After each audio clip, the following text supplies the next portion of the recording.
This is Barbara Streisand.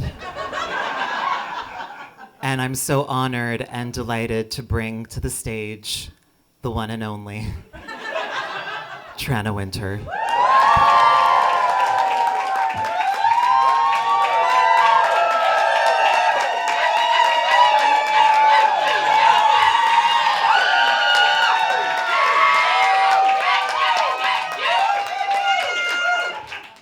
As Celine would say, it's much too much.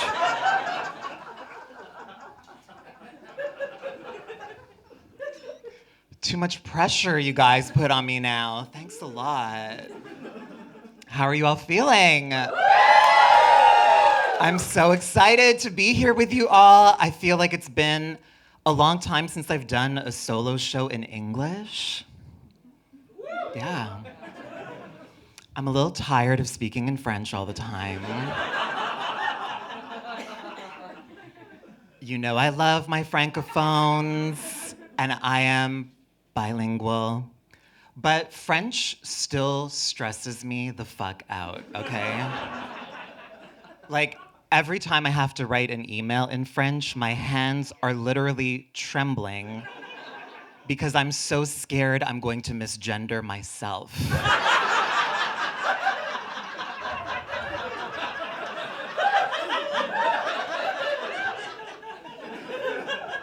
It's hard out there for bilingual Anglophone trans girls, okay? Très difficile. Just so we're all on the same page before we move any further, I would like to announce that I actually no longer identify as trans. I identify as a celebrity. Yeah.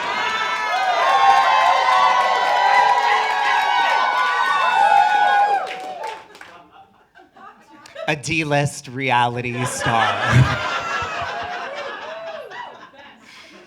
Some of you might know me from the Traitors Canada season 2. I'm a faithful. You know, I'm honestly such a big fan of the Traitors. Before doing the show, like, I've watched every international version. I'm obsessed with the show. I wanted to do it so badly.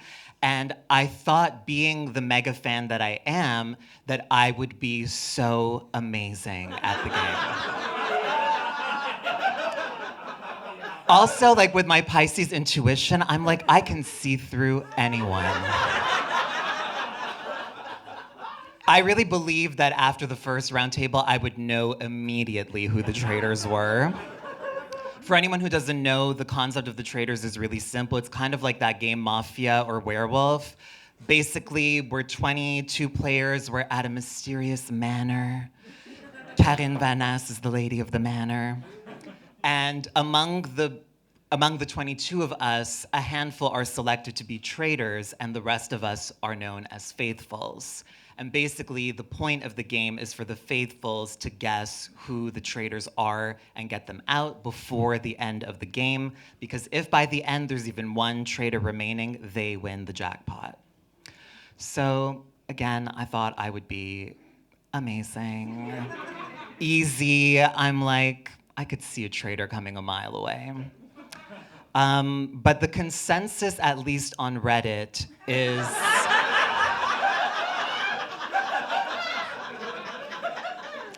that I am the worst player of the entire franchise.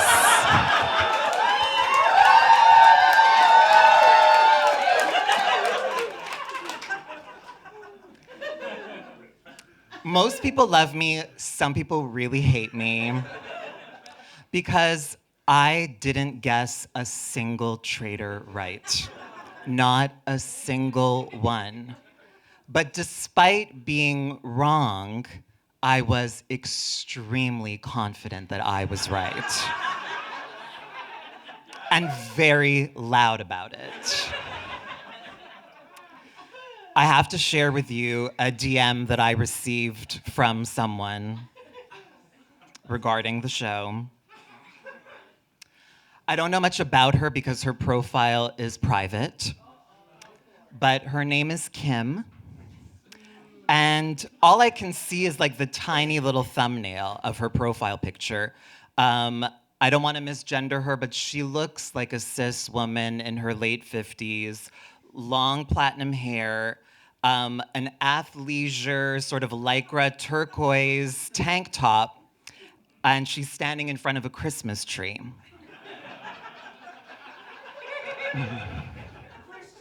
Yeah, probably. So here's what Kim wrote to me. I know it's just a game, but please review and think about narcissism.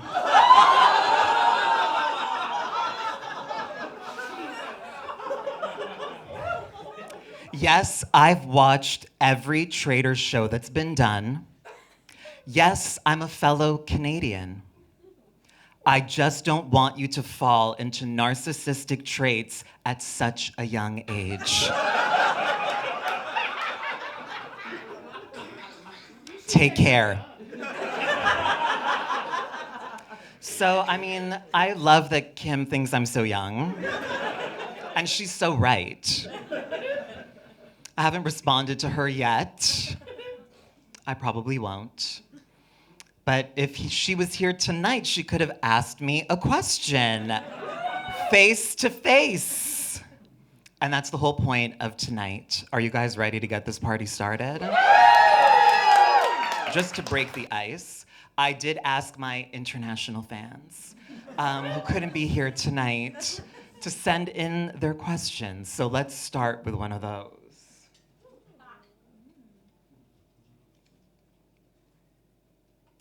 Top 5 artists of all time.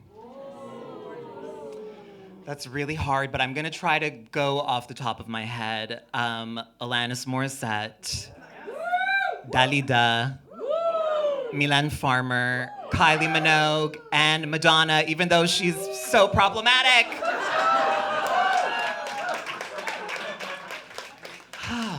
God, okay. First one down.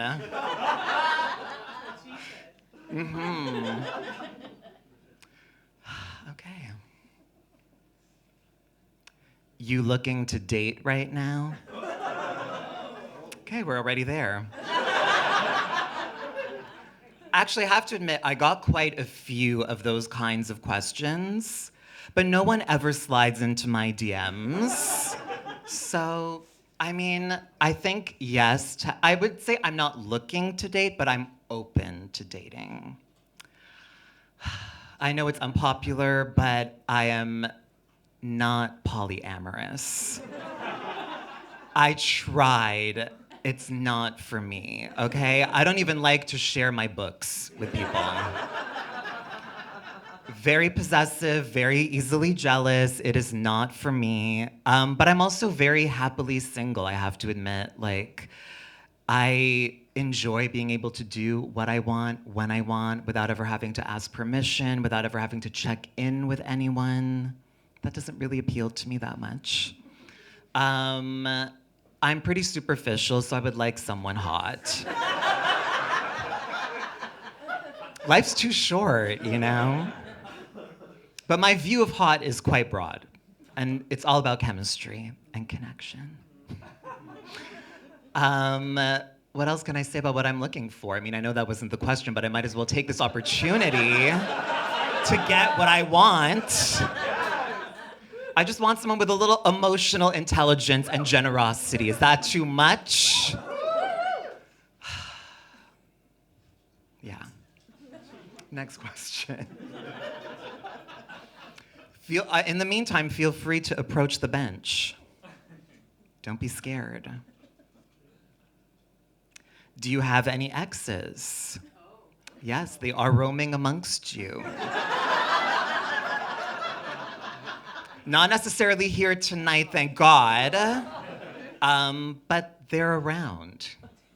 Beware. There's 2 of them. Name them? Maybe after.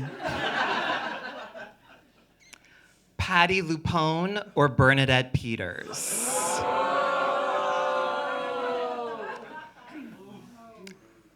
This may be controversial, but I'm getting a little bit sick of Patty. She is too negative. She is so angry all the time, which I understand. I feel the exact same way as her. I am her. So I need someone to uplift me, okay? I don't need someone to like wallow in the misery with me, which is what Patty is. Bernadette is a light, okay? And yeah, I feel like that's who I need in this moment. I love Patty, of course, but she needs to lighten up a little bit, I think. And crazy coincidence, Bernadette Peters is also a Pisces. Scorpio rising and Scorpio moon. I am a Pisces, Scorpio rising, Scorpio moon. We're meant to be. Love my BP. I met her once briefly in New York when she was doing Follies. Oh, we have someone brave enough. Hi. Hi. So recently you did shrooms and listened to Madonna's Rave Light for the first time. So I was curious, what are your next 3 shrooms pop album trips and why? Oh, that's an amazing question. To read about my journey, can subscribe to my newsletter. But yeah, I did shrooms for the first time recently, and you know, my whole life I've been not anti-drug, but just really scared of it. Like I have a genetic history on my father's side of drug addiction and alcoholism, and I think that I was always really scared to ever venture into any of those territories, and I've just been so cautious in my life. And one of my really good friends like was really encouraging me to do mushrooms. He really thought that I would benefit from it, and he was right. And I'm obsessed now, and a big part of that moment was the music. Like I felt like I was hearing songs that I've heard a million times in a totally different way, which was so cool. Most notably, Ray of Light. Like that album on mushrooms is seriously magical. I actually, and I can share it with all of you, it's private right now, but I actually have a playlist called Songs I Want to Listen to on Mushrooms. It's about 4 hours long. But I mean, you know, I hate to stick with the Madonna thing, but like I really would love to hear music on Shrooms, like which is like a harder album and what like my favorite, and I feel obviously like it's kind of like a sister album to Ray of Light, so I think it'd be really interesting to sort of go into that territory. Who else? In terms of like a full album, I would kind of love to listen to the Yentl soundtrack on Mushrooms. Like, I'm gonna see Papa. I'm gonna see him, hear him, and feel him.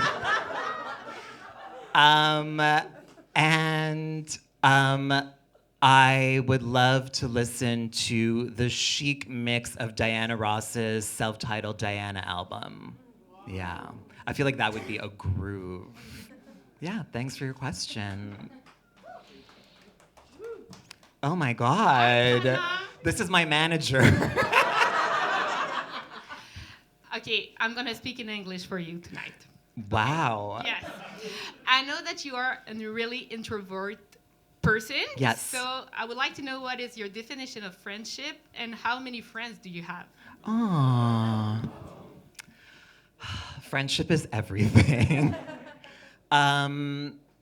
It really is for me, like French, and I think like, you know, I haven't been lucky in love. I haven't had a lot of relationships that have lasted a long time, but I really do believe in this kind of idea of like romantic friendship, like not necessarily sexual, but just friendship that runs so deep that it feels like something bigger, or at least bigger than what we've sort of been taught to think of in terms of friendship through movies and television. And I think there are so few things in our culture, media-wise, that really celebrate deep friendship. When I was growing up, I always had a great core group of friends, even though elementary school and high school were nightmares for me. Those people were definitely my saviors, and I still look at the friends that I have in my life as kind of saviors or just like life support, basically. I have a core group of friends of probably about 5 people that I would trust my life with. But I think that in the last 10 years that I've been performing, I've come into such a big circle of friends. Like, and I don't mean this to sound weird or egotistical in any way, but like, I never thought that I would have this many friends in all kinds of, domains, a lot of people from the arts community, and I feel like that's been the biggest blessing of being a performer, is just these interactions and my world becoming so much bigger because my world was so small when I was a kid.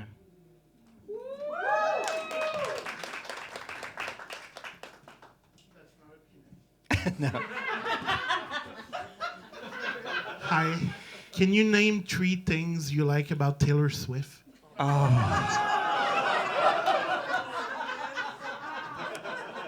Okay, well, the benchmark has been set for the hardest question of the night. Oh, God. I know, I'm trying not to, but my inner Patty is coming to me in this moment. I mean, I don't hate her, okay? For the record, I don't hate her. I'm just not impressed. Like, she does the bare minimum. I have a lot of friends in Toronto who've gone to see her over the last few days. I'm sure you all do too. Every time I see a video of her, I am convinced that I'm watching a 12-year-old pretend to be their favorite pop star. Like, it's so juvenile. No offense to anyone who enjoys it. Like, I'm not trying to take anything away from that. Like, I want everyone to love what they love, believe it or not. I just don't love it. Like, it just doesn't do anything for me. I think that, when I think about the amount of resources and power that she has in this world, which doesn't make sense, she shouldn't have it, but she does, and she doesn't use it. And that kind of drives me crazy, because I do believe that, to a certain extent, artists do have a responsibility to trying to make the world a better place without getting too corny. I'm just basically trying to say that I don't have 3 things that I can say that I love about her. For the record, I don't like her either.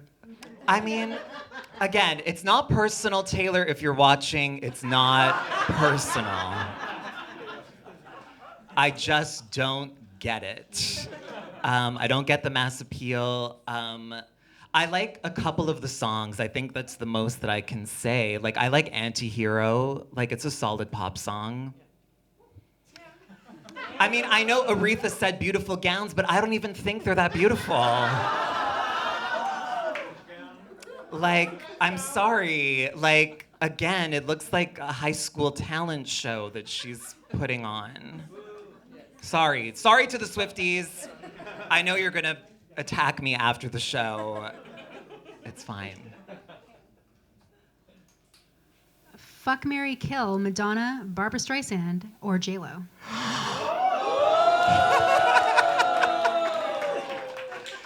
Oh, I live for these questions.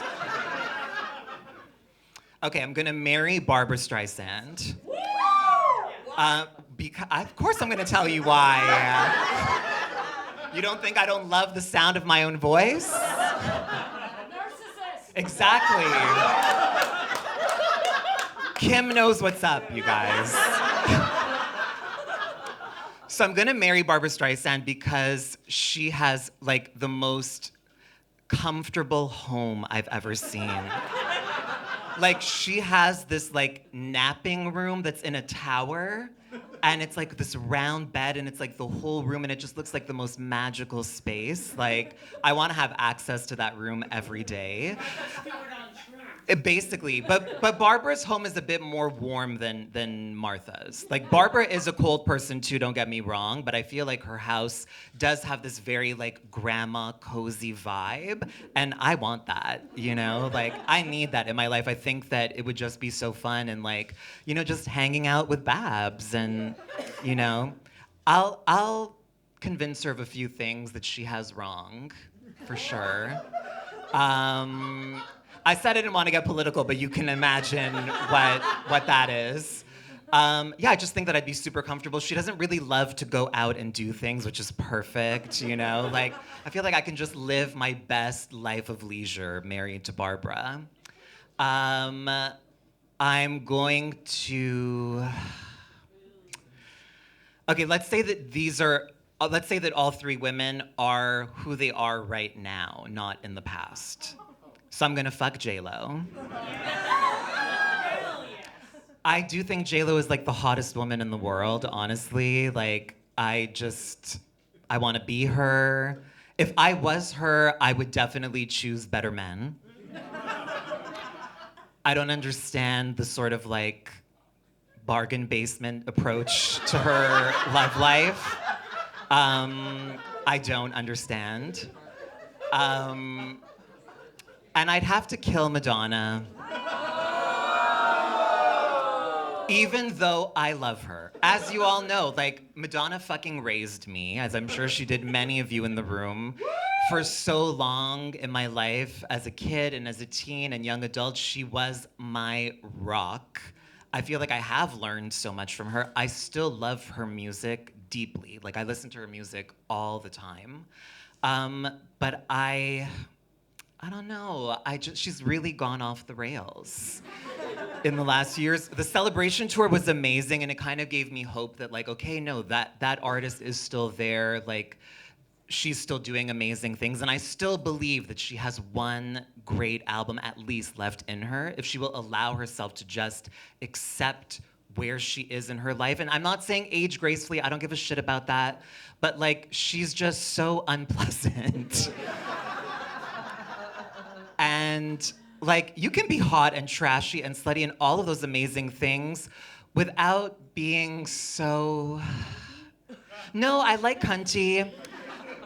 Without being so undignified. And that's that on that. But I will always love her.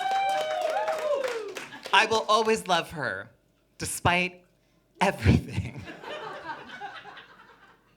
Okay. Hello. Hi, it's Em from Twitter. Hi. Hi. Okay, so now that you've hypothetically orphaned 3 minor children by killing Madonna, Don't worry, the nannies are the ones doing all the work anyway. it's true. Do you think she's lucid enough to raise young children at the moment? I'm not sure. Yeah, you do have a point. Okay, so, well, here's the thing. So, I always say, Madonna taught me the meaning of life, which is to make art and love each other. Yes. What do you think the meaning of life is? Oh my God. Okay, that might be harder than saying 3 things that I love about Taylor. Fuck, I was not expecting that. I mean, obviously I don't know. And it takes a lot for me to admit that. But if I can try to give an answer to that question, I don't know how to say it without being corny, but I really do think the meaning is just to be and to be with others, to love. I just think that's it, and that's why, like, again, I know it sounds so corny, but that's why I feel like, you know, such anger when I look at the state of the world, because to me, it should just be so simple, and obviously it's not, because everything's just been so corrupted and you know, it's dark. But I really do think that fundamentally that's what it comes down to. Like, when I was on mushrooms, like, that feeling became, because I think that I've always felt that way on an intellectual level. But when I was on that trip, like, I felt it on a soul level, and it was just so clear. And I just remember having this feeling of like, why am I just here in this cabin with my friends every day, where we take care of each other, we make food, we just live, we exist, we are with each other, and that's it. Like, who the fuck cares about everything else? Again, I know that we have to sort of exist in the reality that we do, but for me, that's what it comes down to. And if I could have or create my own utopia, that's what it would be. It'd be really, really simple. Just being with each other and making art and just, yeah, caring for each other and just living. Martha Stewart, living.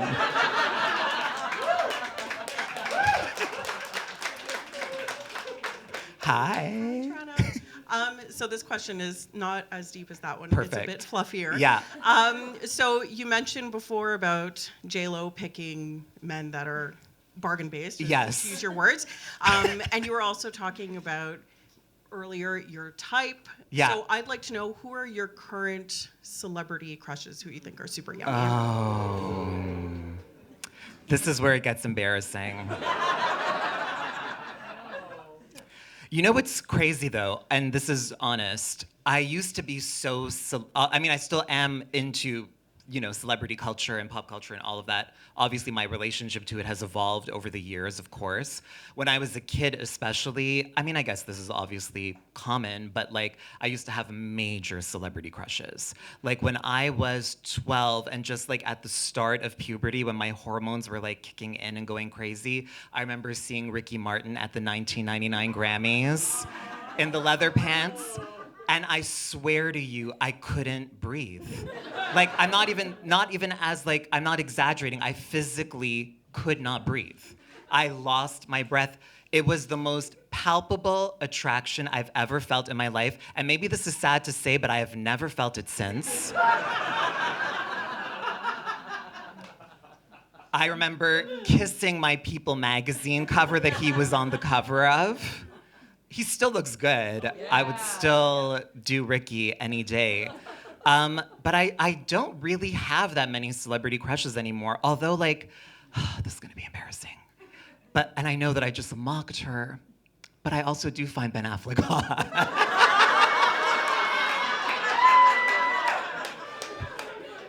But he's not my ex from 20 years ago, you know what I mean? He still would be new to me. But yeah, I do still think there's something about his demeanor. We've all seen those pictures of him with his Tim Hortons. He just looks like he's in a lot of emotional pain. And I want to help him. J-Lo's too busy to help him. You know what I mean? She can't, and she shouldn't. But I have a little time, I think that's who I'd have to say. Yeah, but again, I don't really, it's not I don't have any major celebrity crushes anymore, honestly. I think what's more happening to me in my life where I'm at now is starting to have crushes on my friends. Not romantic feelings, just it'd be nice to make out, Well, now that we know that you're sexually attracted to Ben Affleck, with the back tattoo? With what? The back tattoo. I forgot about that. Well, there are many positions in which I would not need to see the back tattoo. So we'll be fine. We'll be fine. Okay, so as a Swifty, who's been to 2 shows of the Eras Tour, Okay, tell me. this is your punishment. Since it is Wicked Weekend, Yeah. can you please do the end Defying Gravity note?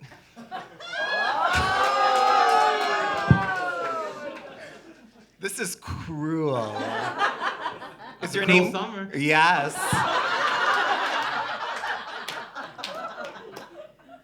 I actually do kind of like that song because it speaks to my inner 12-year-old. Yeah. Mm-hmm. Does she have a song called 12 Years Old? No. Okay. But yeah, no, I do like. Oh my God, this. I don't know if I can do this. Yeah, you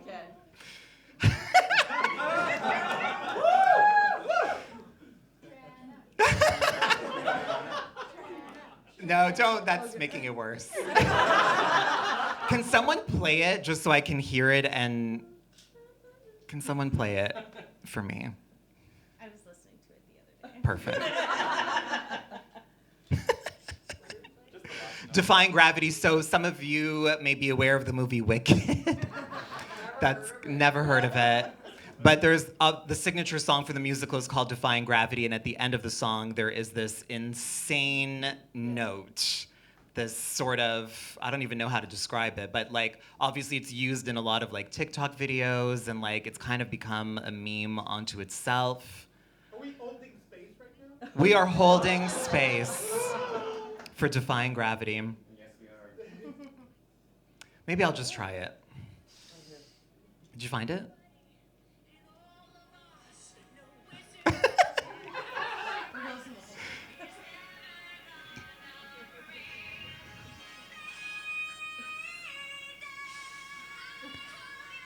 No, fast forward it a bit more. I think it's at the end, right? Yeah, it's coming, it's coming.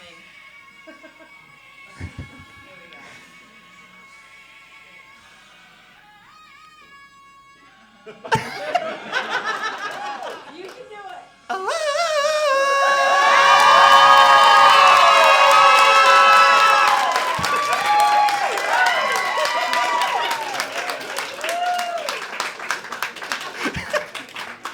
Oh, good Lord. Thanks a lot, Swifty. Hello. Hi. I was wondering if you could describe for us your childhood bedroom. Oh, that's so sweet. It's funny because I was just at the Saint Michel flea market like 2 weeks ago, and I found this lamp that I had in my childhood room. It's pretty ugly. But this lamp, it's a clown selling balloons. And he has these like big plastic balloons in all these colors that are sort of like in a bouquet, like sort of floating over him. I couldn't believe that I had not thought about that lamp in like 30 years. So my childhood room had like a clown theme. I don't know why my mom chose that. I guess she was throwing shade. It was like a mint green, sort of very light mint green color. There was this sort of bordered wallpaper that went around the room that was clowns.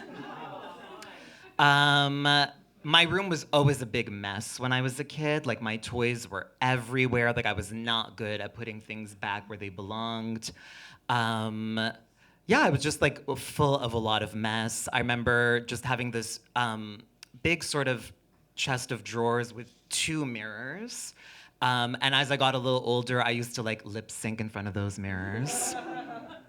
And as I got a little bit older, when I was like around 12, in my room, I still vividly remember, I had a Ricky Martin poster, a Cher poster, and a Madonna and Evita poster. Yeah, so that was my room. They stayed up for a really long time. The clowns stayed up till I was like 16. Yeah. My mom especially, and myself too, honestly, like, we're not home improvement people. Honestly, like, we're not manual laborers. We don't know how to do anything. Like, us even just like trying to get that wallpaper off would be an insane shit show. But then, yeah, the time came and the wallpaper came down, and then I chose this sort of like grayish purple storm cloud color for my room when we redid it. Yeah. Thanks for your question. Hi. Hi. So J-Lo famously will not work or hire Virgo dancers because she's jealous of us. I'm wondering if there's any star signs that you won't collaborate with, or ones that you find you collaborate really well with. Great question. So some of you may know I do have a history with Sagittarians. And I do think that there is actually a really natural pull between Sagittarius and Pisces. Like, I think for Pisces, the sort of adventurous nature of Sagittarius is very appealing to us because Pisces, you know, we want safety, we want to be nurtured, taken care of. There's something kind of dangerous about Sagittarians for us that I think is very alluring. And I think that for Sagittarians, there's something about the sort of poetic beauty of a Pisces that is very alluring. And the emotionality of Pisces that I think really provokes them and excites them. And it's weird because like growing up, I wasn't into astrology at all. And even now, like I'm like into it, but there's so much that I don't know about it. I don't live my life in accordance to it. But when I did learn more about it like a few years ago, I did realize that like basically everyone that I had ever had like a serious crush on or been in love with was a Sagittarius. And like it wasn't intentional. Obviously, I didn't know it at the time, but like it's real. They've always broken my heart. I don't think it's a good long-term match romantically because Sagittarians really value their freedom and they don't like to be tied down, and Pisces want commitment, we want safety, we want our rocks, and Sagittarians cannot be that for us. But I can work with them, definitely. I think that I work the best with fellow water signs, Cancers and Scorpios. Yeah, I think there's an affinity between the water signs that works really, really well. I've found that in like friendships, in creative partnerships. But unlike J-Lo, I don't have any hard rules.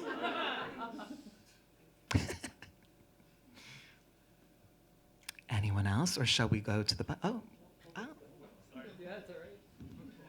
Hello. Hi. Talking about J-Lo.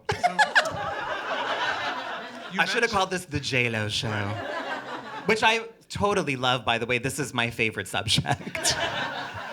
So you mentioned that you wouldn't need to see Ben Affleck's back tattoo, right? If it came to it. Yeah. Sabrina Carpenter is doing a tour right now. What would be your Juno position? Oh yeah, so that's the sexual position she does at the end of the show, I believe. Yeah. Well, I'm not very flexible. So I probably would just get into doggy position. I know it's not really glamorous to do on stage, but I think that's what I'd probably have to go with. Yeah, it gets it done. Yeah. And I don't have to look at the back tattoo that way. Yeah. But yeah, it's funny that Sabrina does that every night. Are you a Sabrina fan? Cool.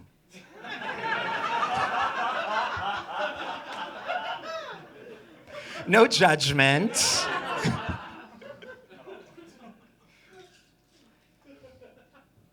Hi. Hi. Hi. I'm switching it up a bit. Aiden or Big? Oh my God. Okay.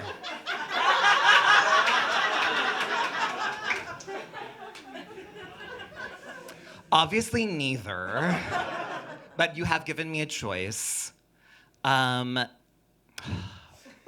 gonna have to go with Big. I believe that Aiden is more toxic than most of us realize. Okay? You know, like that time when they were starting to move in together and like every time she comes home, he's like, "Where are you? Where you been? What you up to?" I would sooner die. I would rather come home to a man who ignores me than to have to respond to Aiden's grilling as soon as I get home. That is not for me. That is not for me. I think that Aiden is really needy, really needy. And I'm saying this as a needy person, and often what we don't like in others is what we don't like in ourselves, of course. So, you know, I don't love Aiden's neediness. I know Big is a horrible person, but you made me choose. And at least Big dies. Okay, Big dies. Aiden lives. Okay, Aiden comes back in And Just Like That and, you know, sort of sweeps Carrie off her feet yet again. It seems like things are going great. And then all of a sudden, out of the blue, he's like, "You know what? Actually, this is not good. I gotta look out for my kids who are teens. I'll see you in 5 years." The audacity to ask someone to wait for you for 5 years. So I can't. I can't with Aiden. I'm not a big Aiden fan. I'm not a big fan either, obviously. Do not like Big. I think the best guy on that show was Chip Kilkenny. A very deep cut. It was the stockbroker that Samantha fucked who gave her insider trading tips. If I could have my pick, that's who I would pick. Steve. No. I can't with Steve. I'm sure you've all seen that Instagram account with the comedian who imitates Steve all the time. Ma, ma. I can't with Steve. Hi, Tranna. Hi. Also a Scorpio and Swifty. There's something in the There's air. something in the air. So I think it's time for another Fuck, Marry, Kill. Okay, amazing. And I'm going to give you the choice of all of your Traitors castmates. Oh my God, okay. Everyone calm down. Oh my God, okay. I'm gonna marry Lauren because she's a supermodel who lives in New York and gets invited to all of the coolest events and places. Like, I would love to be her wife. It'd be so fun. I would fuck Nick. Yes. I told you my taste is generic, okay? Please, as soon as I see the suggestion of a bicep, I'm sold. And I would have to kill Kirkland. I mean, I have nothing against him, but he seems to have a lot of things against me. And I don't need that in my life. So, bye. I mean, I got him banished.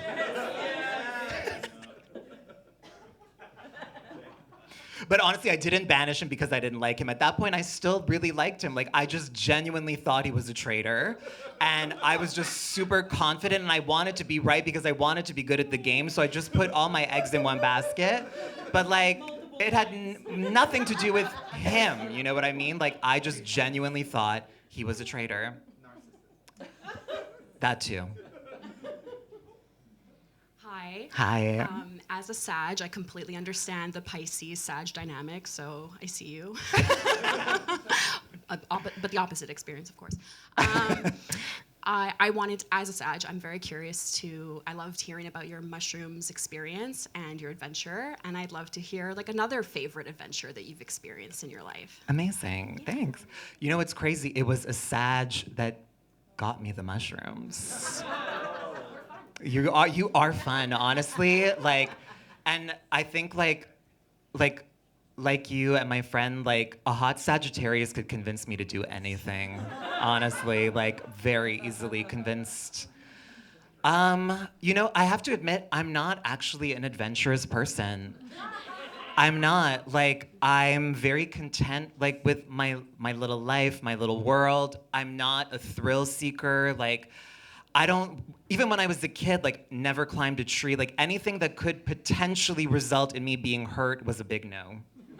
Like, and it still is, honestly. I'm not the most adventurous person. But I would say that, like, the Traitors and Big Brother, like, as maybe an obvious answer as it might sound, like, really were, like, the two big adventures, especially Big Brother, because it was the first one, and I was scared out of my mind. Like, I really thought that I would be, like, walking into, like, a high school part 2 situation, and I'm like, I don't know who I'm gonna be in this house with, like, what if I feel really uncomfortable? But I knew that I had to do it, like career-wise. Like, I knew that it was just too big of an opportunity to pass up, but I didn't want to do it. But then when I sort of surrendered to that adventure and experience, I ended up having a really amazing time. Same thing with mushrooms. Like, once I finally got over my fears and the sort of things that were holding me back, like, it was one of the best experiences of my life. And so, like, I am learning, I think, to become more adventurous. I just need more Sagittarians in my life to, like, grab me and, like, throw me off the deep end. Yeah. So a little segue. Yeah. You just gave me a segue. So as a bilingual Anglophone, how difficult was it to do Big Brother Celebrité?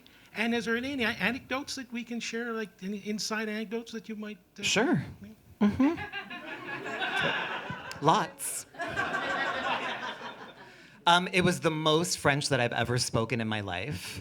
Honestly, I've never spoken French that consistently and regularly. I didn't speak English at all during that entire time, and I was there for 3 months, which is crazy. Every time I say that, I was in the Big Brother house for 3 months, a quarter of a year. It's insane. And I think that it made me feel so much more confident in speaking French and just expressing myself. Because I learned French from the time that I was 5, but I've never felt at ease with speaking. I'd always feel very self-conscious, and I mean, I still make a lot of mistakes, obviously. What was funny, I remember early on, I think it was like the first week, the producers would talk to us on the intercom, and one time one of them came on to tell us that we were speaking too much English. And I remember feeling so defeated because I'm like, I've been making the biggest effort in my life. Like, I've never even spoken this much French ever. But then at the end of his announcement, he said, but this does not apply to Tranna.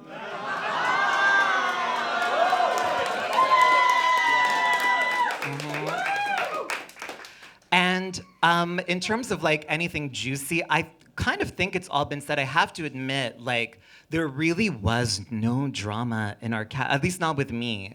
Like, I know that some people had little moments of friction between them, but nothing serious, honestly.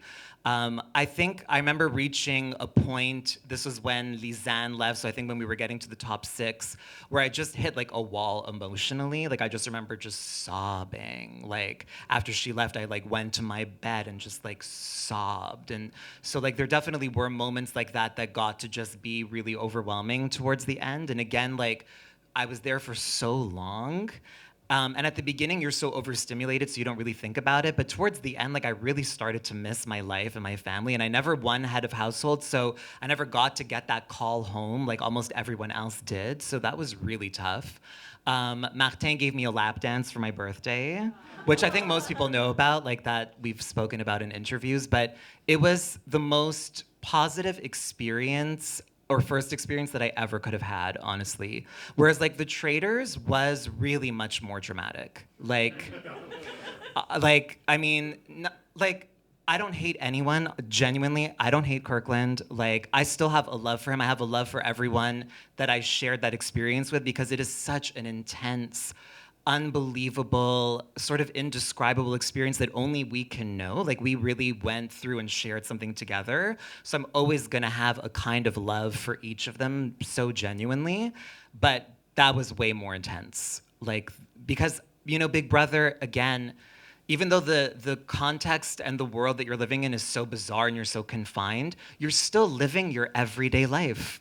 Like, you're still making yourself breakfast in the morning, you're making yourself your lunch. There's a lot of downtime on Big Brother. Like, it's mostly downtime. So it's pretty chill, you know? Whereas the Traitors, like, was, you know, back-to-back long shoot days. Like, I think that's one thing that doesn't really come through in the show, and obviously they don't show it, but like, the exhaustion. And when you're that exhausted, those mechanisms in your brain that, like, you know, maybe keep you a little bit more in check or like censor, those start malfunctioning and everything just comes pouring out. So it was a much more intense and brutal experience, but still amazing.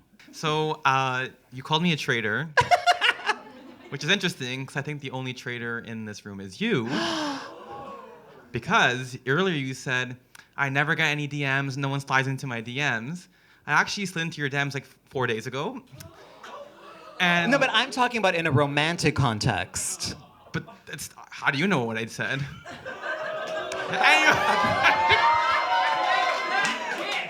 Okay, keep going.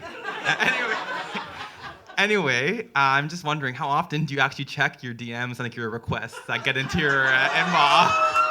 Did I not write back to you? You didn't even read it. You know what's, no, but I know.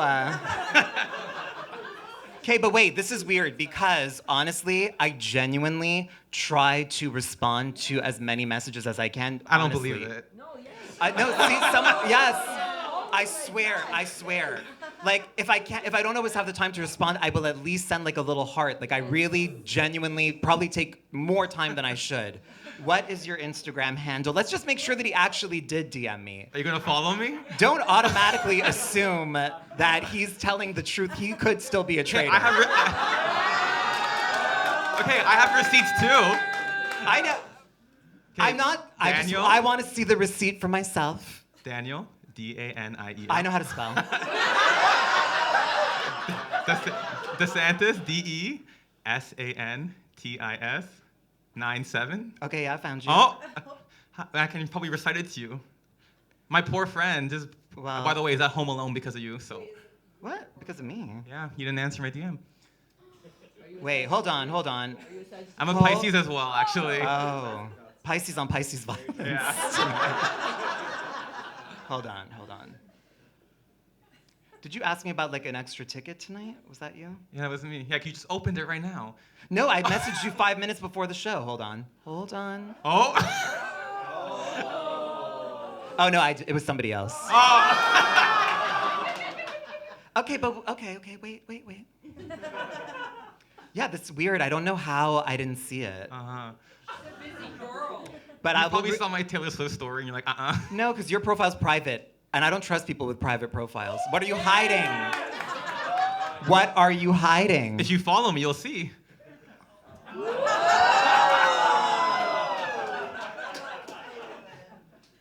Okay, but this is purely, you should be, I don't work customer service at my own shows. Okay? The message is literally, hey Tranna, do you by any chance have one extra ticket to your show on Saturday? My friend decided to come from out of town last minute and I wanted her to come to the show with me, but it's sold out, crying face. Yeah, so she's home alone right now. That's what I'm saying. That's not how that works. Yeah, but this is not... Okay, but that's not the point. The point is... No. The point is I slid into her DMs regardless of what the message was saying. You never opened it. So my question was, how did you even know what it was? You never answered. Right. Well, honestly, genuinely, I really do respond to almost everyone as much as I can, and I really don't know how that one slipped through the cracks, honestly. I would have responded, because, wait, I have receipts as well. Good. Someone else messaged me, like, 30 minutes before the show. So you work customer service for them, but not for me. Oh my God! I admit that it was an oversight. Okay, thank you. And I will respond to you later. Perfect, thank you. Oh my, it's getting hot in here.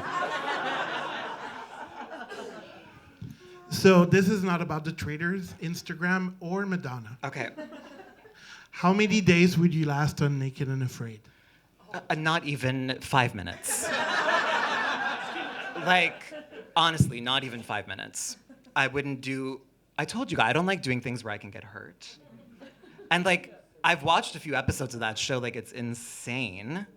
And power to those survivalists who like get a kick out of it, but no, I wouldn't last, honestly, it wouldn't last 5 minutes. I'd be scared out of my mind. No, I'm not doing that, no. No Survivor-esque shows. I'm not going out into the woods. I don't do nature. So, as a Scorpio and somebody that fucking hates Taylor Swift, I wasn't expecting tonight to get so antagonistic. I just want to ask you, what was the last book you read, and did you like it? I'm almost finished reading Crying in H Mart right now, which I've really, really loved so much. I'm also currently reading, it's just like a light read, Candace Bushnell's One Fifth Avenue. It's like about all these sort of like glamorous New Yorkers living in this one building. It's actually really boring and I'm having a hard time getting through it, but it's like what I read on the metro and the bus. Yeah. But I buy more books than I read. Sorry, just to piggyback off that, have you listened to Julia Fox's audiobook or have you read it before? I have a friend who just finished reading the book and he found it excruciating. But I actually really like her. Like, I like watching her in interviews. The audiobook gives a lot more to it. Okay, I'm open. Yeah. My next read is gonna be Cher, the memoir. Obviously. And I will say for the record, I read all 999 pages of Barbara Streisand's memoir, okay? I could have read War and Peace, but I read Barbra Streisand. And it made me hate her. Okay, so speaking of queer icons, as a queer icon in Montreal, No. what do you want your legacy to be? Oh my God. Like 70 years from now, how would you like to be remembered by queer people? That's such a super sweet question. And I've been told not to denigrate myself. But like I genuinely, it's such a sweet question and I genuinely am touched, but I also genuinely don't know how to answer because I don't really think that I'm going, at least at this rate, I don't think I'm gonna have a legacy, you know?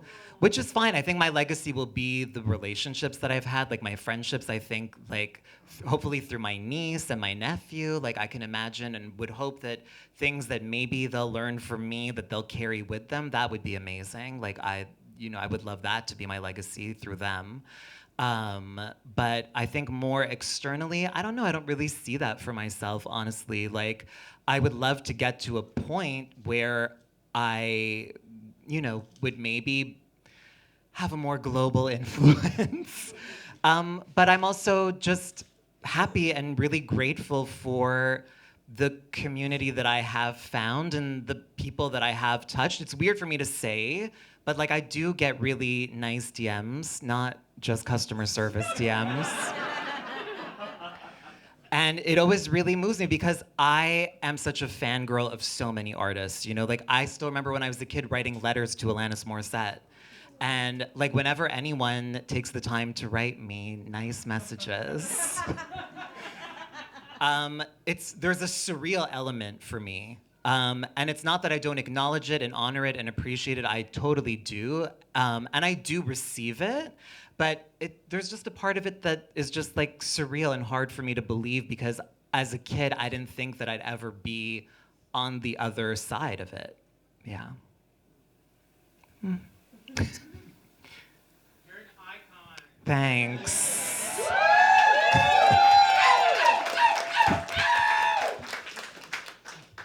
So to follow up on that, if you weren't an icon and you weren't doing what you're doing now, do you think of what you would have been doing instead?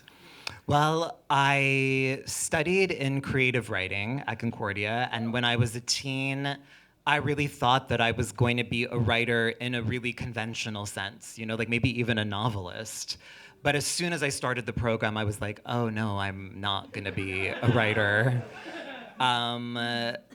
Although in a weird way, it's kind of circled back. Like I'm doing a lot of screenwriting now, and that's something that I really want to focus on next year. So in a way, it has always circled back. And obviously, when I do my comedy shows that aren't improvised, like tonight, like I write my material. I guess in a weird way, I did end up being a writer. But I think that I would have loved to have been a lawyer. Honestly, as you can see at the round tables. Great judgment. I didn't say I wanted to be a judge. But I think like what's interesting about that is that as much as I was getting things wrong, people still believed me. Like, I am convincing. And if I'm gonna be a lawyer, that's really all that matters. But I would use my power as a lawyer for good, honestly, I would. But I think that I need something that would still have a sort of like performance element to it. And I feel like lawyers, like courtroom litigators, there is a performance dimension to it, even with teachers, like talking to a group of people. So I think it would still be something that had a performance dimension because that's just so much the core of who I am. And I would just love to wear like a little pencil skirt, like a cute little skirt suit, a stiletto walking into the courtroom. Like, come on, isn't that that's what I've really dreamed of my whole life. So, as I was pet sitting for my friend this weekend who was at the Eras tour in Toronto, I started to wonder, why is it that some artists like Taylor Swift, for example, or Sabrina Carpenter and so on that are super popular right now, are super popular, and then when I tell my friends Kylie Minogue is coming to Montreal and I'm super excited, everyone's like, who's that? Well, you know. I have bad friends, I guess, for everyone here that's Yeah. oh my God, gasp. But like, yeah. This is the thing that I find interesting about Kylie, though, because I think that you could definitely make parallels, especially between Sabrina Carpenter and Kylie at the beginning of her career. And Kylie at the beginning of her career was very bubblegum and kind of fluffy, and you know, she wasn't writing or producing anything, which is not a bad thing. But I think that Kylie has a kind of, despite being so ethereal and so pop and joyful, there's a real substance there. There's a real depth of character and curiosity and personality and even mystery. And I think that what bothers me about the sort of pop culture landscape today is just, I don't know where that depth and that gravitas sort of went. That's what bothers me. Like, Sabrina's songs are really fun and catchy, but who is she? I'm like, is she AI generated? Like, I wouldn't not believe that.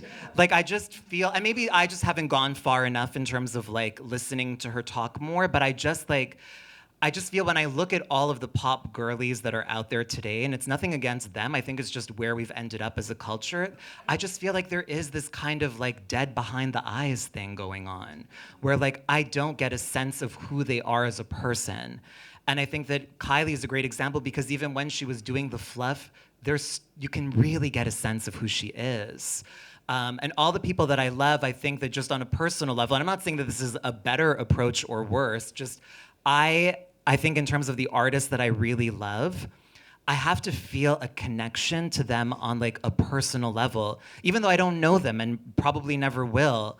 I think that an artist's work is deeply personal, and you do get a sense of them when you listen to it, or in my case, ideally you would. I just feel like so many of the pop girlies today just leave me feeling kind of like not fed, you know? Like I need a little depth. Not a lot, but a little. And I just feel like it's really lacking. And I mean, to be very honest, and I guess I have reached that age or that point in my life where I'm like, they don't make them like they used to. But they really don't. Like, I think that everyone is always scared to provoke now. Everyone just wants to maximize their reach. And it makes things very bland to me. Enjoyable, but bland and not sustaining. And it's not hearty. You know, I feel like I don't connect to it. And I, again, obviously have nothing against anyone who enjoys it and is there for it, tant mieux. But it doesn't speak to me. I need personality, charisma. I need someone who provokes and is, you know, willing to reveal themselves. You started doing stand-up about 10-ish years ago? Yeah, 11. 11 years ago. Congratulations. I'm curious about how social media has changed during that time and how that's affected your career, your material, you as a stand-up. Well, that's actually the big reason that I'm doing the show tonight. Is that, like, you gotta have your TikTok clips now. And you know, the pressure to perform well on these apps in terms of like generating views and followers, like, and I think it feeds into what I was just talking about before. Like, I think that there is a big difference between content and art, you know? And I love bad art, you know? You know what I mean? Like showgirls and glitter, and because those things were made with an artistic impulse. Whether they succeeded or failed is a personal opinion, but like, I think that there was an artistic impulse behind those things in many other forms of, or examples of bad art. Like, I miss bad art in a way. I'm like, just give me art on some level. Like, content, I think, requires skill. And often it's skills that I don't have. Like, I don't love spending time on my phone, like editing videos. That's not what I came here to do. I find it really uninspiring work for me. I don't enjoy it, you know, but I do feel like I have to do it. But then contrarily, like, I have a few friends who like have really succeeded on different social media platforms and have built like really big followings, and they're having a hard time selling out small venues. So like, I don't know that it even is gonna feed into what I hope that it feeds into, you know? So I don't know what it's all for and what it's all worth. But for me, genuinely, especially with everything going on in the world, these moments of being able to commune face to face, like this is everything. This is what feeds me, honestly. Whether it's like 5 people or 50 people, like just having this human feeling, again, because everything feels so inhumane and so depraved, that to me, nothing can ever replace live performance, and that's where my heart is.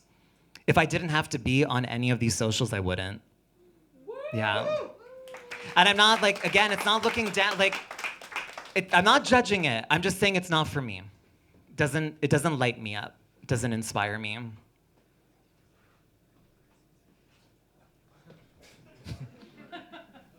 I felt a bit of tension there. So, speaking of being fed. Oh my God, you have Barbara's book with you. I brought it. I'm traumatized. I'm triggered right now. So, it's 1,000 pages almost. Yeah. I'm glad you brought it. I was hoping you could sign it after the show. Of course. Because, I feel like it might be blasphemous to sign Barbara's book, but I will gladly. Thank you. So in the book, for those who haven't read it, she talks about food a lot. A lot. And as a fellow Taurus of Barbara, I respect that. Yeah, she is a quintessential Taurus. Yeah, we have the same birthday. Oh. Yeah, so living under a very high standard. But my question is about food and also celebrity, and it's kind of like a classic question that like people ask at dinner parties, is if you were to have a dinner party with like 3 celebrities, past or living, okay, who would they be and what would you eat? Oh my God. That's my favorite kind of question. Okay, good. I just want people to ask me that every day so I can answer a different answer every day. Okay. Cher for sure, because she's just so fun. Honestly, like she is just so fun. Wendy Williams, at her peak. I mean, the documentary about where she's at now is really heartbreaking, and I really wish Wendy well. I know she's problematic, and a lot of people have a lot of opinions on her, but, you know, I just think what she used to do on her show was really amazing. Like, getting up there on live TV, speaking 30 minutes to camera solo, that's not an easy thing to do, honestly, and she did it so well. So Cher, Wendy Williams. This is a weirder dinner party than I thought it would be.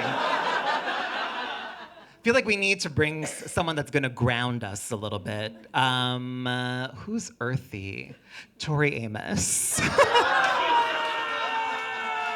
Although she's like a fairy on another planet as well. But yeah, I wasn't expecting that to be my answer, but those are the names that came to me, and I think that would be a wild mix. And I would love to just, with those ladies, just have like an amazing platter of like sushi. Just like amazing, expensive sushi. Cher will pick up the tab.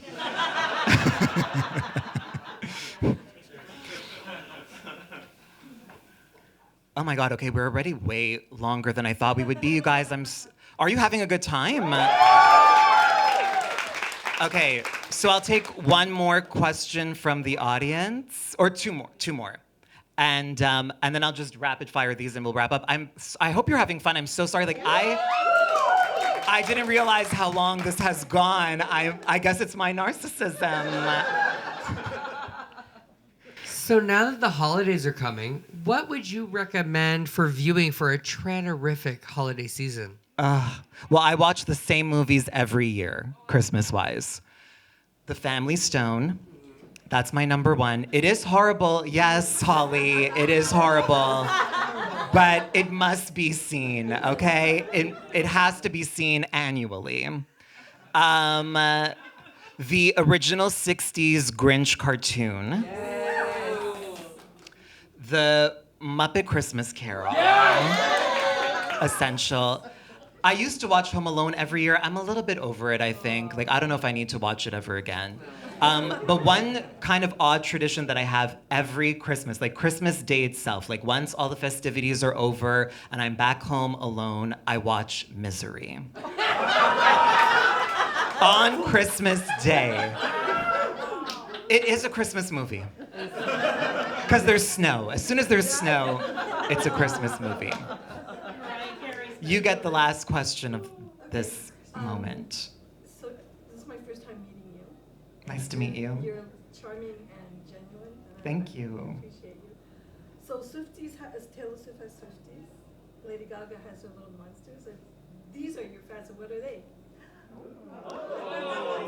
What do you guys want to call yourselves? Don't make it offensive.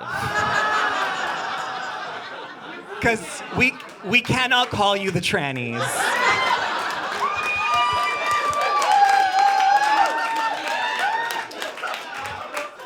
And we can't. And Danny Minogue already has the Stannies, so I can't take that. I honestly don't know. You guys have to decide, and you have to let me know. In your DMs? In my DMs that I will check. But I think that was the perfect question to end on, so I'm not even gonna bother with these. We'll save them for volume 2. Will you come back for volume 2? I love you guys so much. You've been so amazing.